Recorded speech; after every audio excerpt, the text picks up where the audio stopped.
global. Global, et je vais commencer par les revendications du mouvement, parce que ça a été demandé, ça est là, réclamé. Alors pour être clair, voici en gros les revendications du mouvement du 20 février, qui se résument donc comme suit.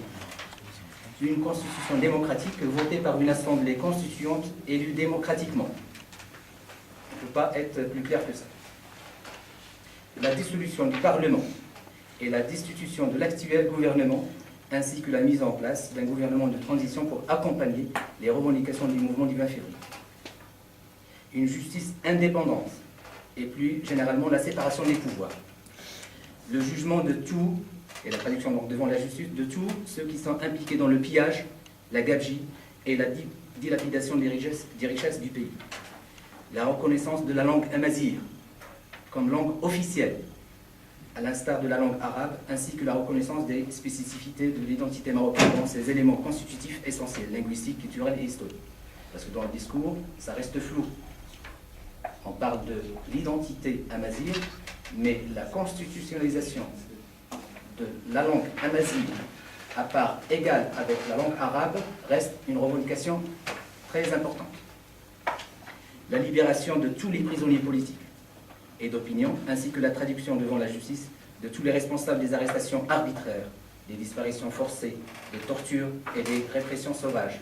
Là, je réponds à Mehdi Boubacar, donc la question qui a été posée sur Mehdi Boubacar, a mené ce combat. Le mouvement du février s'inscrit dans la dynamique de Mehdi Boubacar et le combat continue. Le combat continue.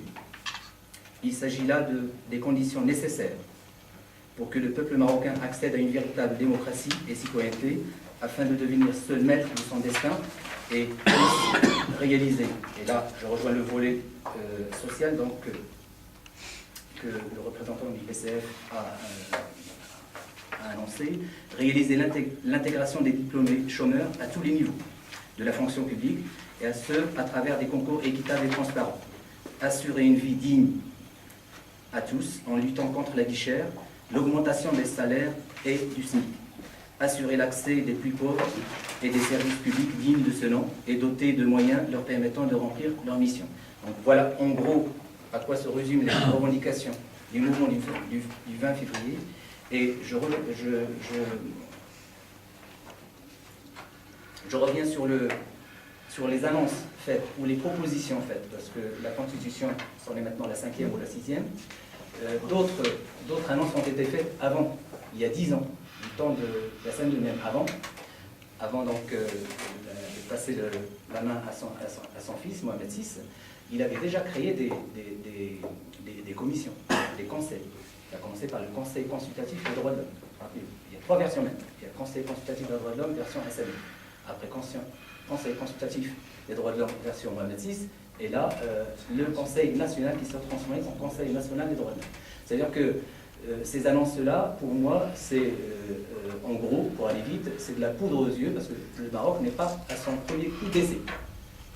Pour la vitrine démocratique, on lance des chantiers tels que les conseils consultatifs. Il y en a plein. Je parle de ceux des droits de l'homme, mais il y en a d'autres. Le Conseil économique et social, mis en place après les manifestations du 20 février. Le Conseil des Marocains. Le Conseil des Marocains à l'étranger, en mettant à sa tête Driss Lezani, qui fait partie maintenant de 4 ou 5 conseils, compétents partout, une compétence extravagante, une compétence imaginaire. Conseil des droits de l'homme, Conseil consultatif des droits de l'homme, Conseil des communautés marocaines à l'étranger, Conseil économique et social, président du Conseil national des droits de l'homme, et dernièrement la commission consultative pour réviser pour la Constitution. Je dis bravo, on a un champion. On a un champion des réformes. Donc je réitère la question, est-ce que le mouvement de est compatible avec la continuité de la monarchie telle qu'elle est depuis déjà pas mal d'années? Donc est-ce que la famille alaouite n'est pas le principal ennemi de vos revendications, puisqu'elle a déjà, par le passé, tué des gens pour les mêmes idées? Et donc, par rapport à cette question, on cette question est posée pour tout le mouvement et pour tous les mouvements qui se tiennent derrière les revendications du 20 février. C'est vrai, maintenant on pose la question qui est posée actuellement, c'est la question de la forme de l'institution royale au Maroc.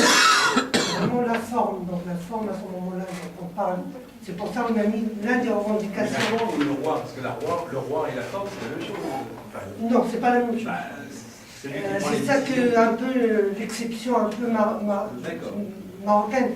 Si on parle du roi en tant que citoyen marocain, vraiment, qui devient un citoyen comme tout le monde, on peut dire, à ce moment-là faire vraiment une différence entre l'institution royale et le citoyen de Mohamed VI. Donc vraiment de séparer ces deux-là. Maintenant, ce qu'on demande que l'institution, voilà, les revendications même du 20 février, que le changement constitutionnel aujourd'hui au Maroc doit être fait par le peuple marocain. C'est vraiment très important pour nous. Maintenant, c'est une proposition voilà, du palais qui a nommé un conseil qui va travailler sur la réforme constitutionnelle. Et pour nous, cette réponse-là, il ne satisfait pas à nos revendications en tant que mouvement. Donc c'est pour ça l'une des revendications essentielles du mouvement, c'est vraiment de constituer une assemblée constituante pour travailler sur les réformes constitutionnelles. Bon, juste pour répondre sur le point, comme vous faisiez la comparaison avec Ben Barka. Alors oui, ce sont tous des enfants de Ben Barka, on a fait nous cette jeunesse. Mais on n'a pas cette historique, on n'a pas vécu cela. La répression en soi, moi je ne l'ai jamais vécu, j'ai pas vécu ces années vraiment de plomb, j'étais trop jeune. Bien sûr, on m'a inspiré cette peur, j'ai grandi avec cette peur, avec mes parents, oui, ils m'ont transmis cette peur-là. Mais au jour d'aujourd'hui, quand je vois la jeunesse tunisienne, égyptienne se lever pour réclamer ses droits, moi aussi je peux les réclamer. Je crois, et ce que nous on réclame, que la dynastie alaoui pourra être compatible avec la démocratie si elle va vers cette transition vers une monarchie parlementaire. Si elle est capable de muter en étant une monarchie parlementaire, alors elle sera compatible avec la démocratie. Si elle ne mute pas vers la transition vers une monarchie parlementaire, alors elle sera incompatible pour nous. Et par contre, le vécu de avoir peur si on meurt pour ses idées, honnêtement, je ne me pose même pas ce genre de questions aujourd'hui. On connaît toutes les intimidations qu'il y a aujourd'hui. Nous avons sans cesse tous les jours des gens qui sont intimidés. Leur famille, ma famille va être intimidée si elle n'a pas déjà été. Il n'y a aucun problème. J'assume tout cela, il n'y a aucun problème. Mais je n'ai pas ce vécu-là de me dire qu'il y a eu des années de plomb, de ça, parce que je ne les ai pas vécues. Donc cette peur-là, je ne l'ai plus, je ne l'ai pas. Si elle avait été, c'est qu'elle avait été juste transmise oralement. Mais maintenant, je ne la vis pas en tant que jeune Marocain. Et on va passer au point par rapport à la map. Oui. Je te laisse aller répondre. Par rapport à la map, donc la map, c'est vraiment ce qui se passe à l'intérieur de la map actuellement, c'est la suite de ce qui s'est passé après le 20 février. Donc, directement le jour même de la manif du 20 février, il y avait des journalistes de 2M qui sont venus pour un petit peu suivre un petit peu le mouvement. Il y avait toute une demande du manifestant pour que les journalistes de 2M transmettent le message à la direction de 2M, comme quoi les journalistes ne sont pas du côté du peuple, donc comme quoi l'institution de 2M n'est pas indépendante par rapport aux transmissions d'infos. Après ce qui s'est passé à 2M, donc il y avait vraiment un mouvement qui a été constitué après le 20 février. Et ce mouvement-là, donc, il a été vraiment émergé dans plusieurs institutions dans laquelle il y a la MAP actuellement. Et c'est vrai, la MAP, vu ses statuts, il est vraiment...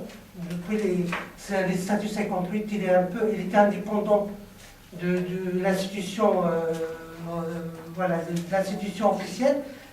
Mais après, donc 59, il y a une opération politique derrière. Donc à partir de 59 jusqu'à aujourd'hui, la MAP est devenue vraiment une grande institution d'info officielle. Et maintenant, ce mouvement-là qu'on connaît des partis d'ici, c'est des partis en France, et qui a émergé un petit peu dans toutes les agences de la MAP partout dans le monde. Il y a vraiment maintenant une grande mobilisation interne de la MAP, pareil pour 2M, qui demande vraiment l'indépendance de transmission de l'info par rapport à ce qui se passe au Maroc. On va passer sur la partie par rapport à l'attitude des partis politiques. On va la partager surtout chronologiquement, c'est-à-dire à partir du 20 février et après le discours du roi, parce qu'il y a eu des attitudes différentes.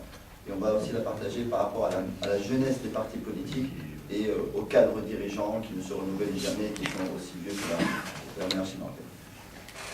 Donc, par rapport à la jeunesse des partis politiques, il y a eu la jeunesse de l'USFP, qui a rejoint le 20 février, juste après les manifestations du 20. Il y a eu la jeunesse du PJD, il y a eu la jeunesse des partis politiques comme le PSU, le PADS, mais qui ont aussi participé au mouvement. Et il y a eu des ONG, des jeunes Marocains à titre individuel et des jeunes de l'AMDH, Association marocaine des droits humains, et du PADS, du PSU et de la Voix démocratique. Et alors, entre autres, comme exemple, au sein même de l'USFP, la jeunesse de l'USFP réclame la démission même du bureau politique qui, lui, ne soutient pas le mouvement. Donc il y a au sein même des partis politiques aujourd'hui des conflits internes pour critiquer la position de ces partis-là qui restent bien trop rétrogrades par rapport à leur jeunesse. Et la deuxième partie par rapport... Oui, donc vous avez parlé de Bambarka. Les Bambarka, quand ils sont engagés, n'avaient même pas 18 ans. Quand il était étudiant à Alger, vous savez, il était responsable. Quand il a signé avec Ourbit, qui était un autre leader, avec Mahchoud, avec Abdullah Ibrahim, donc tous les leaders du mouvement national, mais on appelle le mouvement national, le mouvement qui a lutté contre le colonialisme, eh bien, ils n'avaient pas l'âge de ces jeunes qui sont autour de moi. Donc la jeunesse, si on parle de changement, eh bien, les jeunes, c'est eux qui aspirent au changement, parce qu'ils n'ont pas dans le statu quo. Ceci étant dit, donc notre jeunesse marocaine, comme notre jeunesse qui nous a apporté l'indépendance, ils sont capables de libérer leur peuple pour instaurer une démocratie. En ce qui concerne la monarchie, eh bien, il y a une monarchie à côté de nous, en Espagne. Il y a une monarchie en Belgique. Il y a une monarchie. Donc, ces monarques ne sont pas de droit divin. Et ben, si on veut garder et le pouvoir et le règne, et ben, on risque de perdre tout. Parce que les peuples aspirent à la liberté.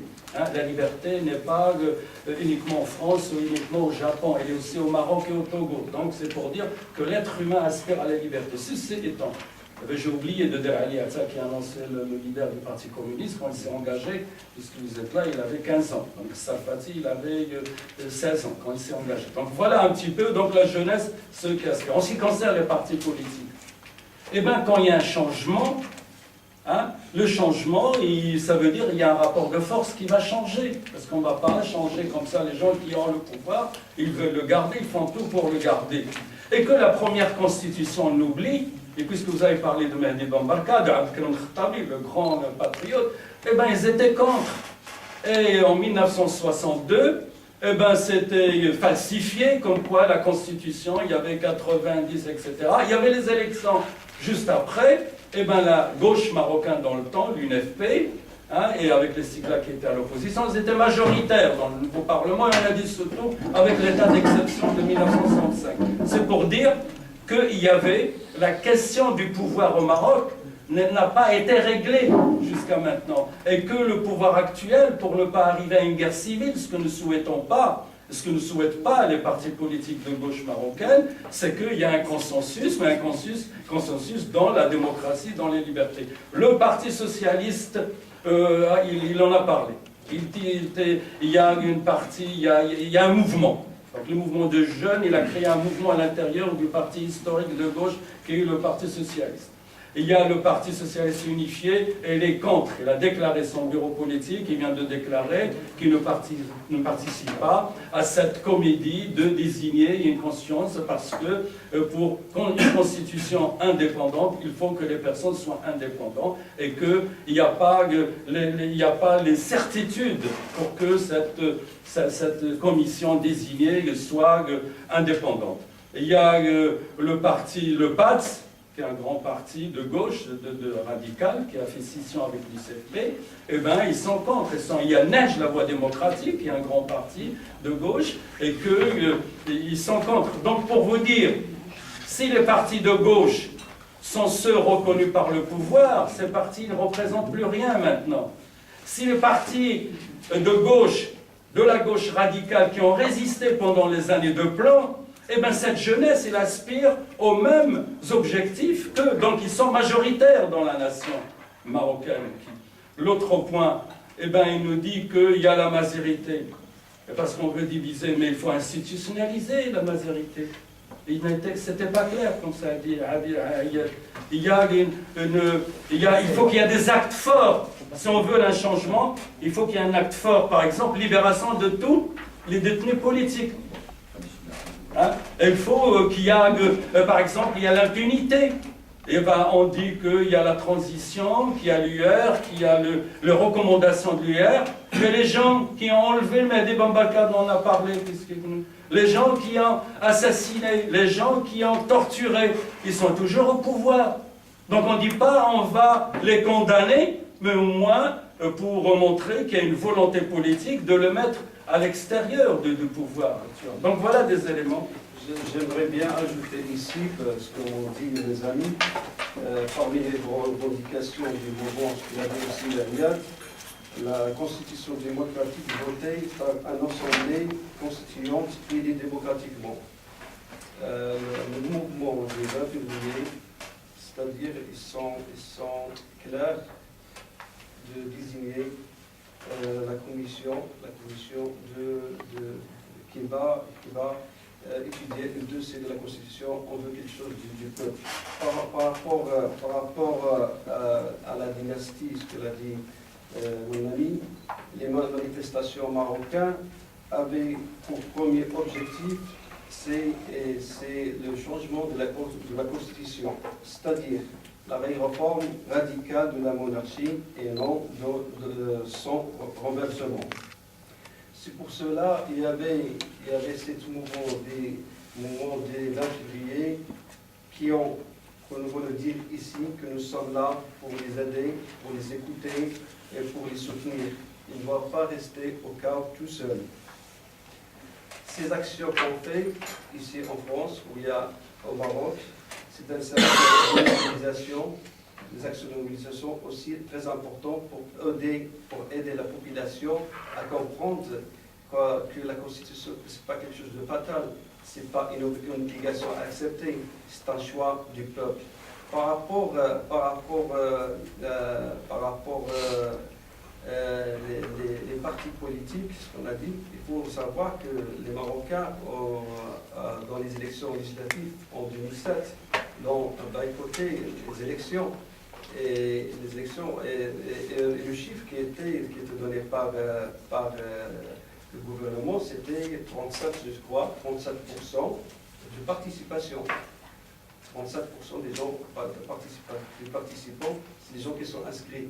Ça c'est un message très fort, très très fort que l'État à l'époque n'a pas reçu, que les gens en ont marre, ils veulent du changement, et leur vie, changer leur vie, leur méthode de vie, voir le Maroc autrement, et un Maroc démocratique. Voilà. Mais je pas analyser, vous avez parlé de l'opinion publique, et on parlera de l'avenir du mouvement. Alors, rapidement, sur la question de la compatibilité de la monarchie avec les revendications du mouvement du 20 février, je pense que cette question se pose justement au tenant des responsabilités du Maroc, à la monarchie elle-même. Parce que le mouvement du 20 février a avancé quelques revendications. Est-ce que de la part de la monarchie, il y a eu donc réponse ou pas? C'est la question. C'est la question qui sera posée à la monarchie. Le mouvement du 20 février a revendiqué par exemple une séparation des pouvoirs, des vrais changements démocratiques, une vraie constitution populaire qui consacre la souveraineté et la volonté du peuple. C'est un message adressé à la monarchie. Où la monarchie accède à toutes les revendications du peuple marocain, et en l'occurrence donc le mouvement du 20 février qui incarne ces revendications, ou elle va être balayée par le vent de la liberté qui est soufflé sur toute la région. Il n'y a pas de choix. Il n'y a pas d'autre choix. Le mouvement continue et se construit. Il y a une vraie conscientisation des jeunes et le mouvement donc prend forme. Et à mon avis, il faut que l'État marocain réponde favorablement aux revendications de ce mouvement qui est populaire et qui est juste et légitime, comme ça a été le cas en Tunisie, comme ça a été le cas en Égypte, comme ça va être le cas en Libye, je l'espère, en Yémen, en Syrie aussi, qui commence à bouger, et ainsi de suite. Donc c'est un mouvement de révolte qui se développe, un vent de liberté qui souffle sur la région. Il faut que les tenants des États répondent favorablement ou ils seront balayés par l'histoire de ces populations. Sur l'opinion, comment a réagi l'opinion? La question donc du représentant du Parti communiste français dit qu'il n'y a pas une seule réponse de l'opinion. Il y a multiples opinions au sein du Maroc.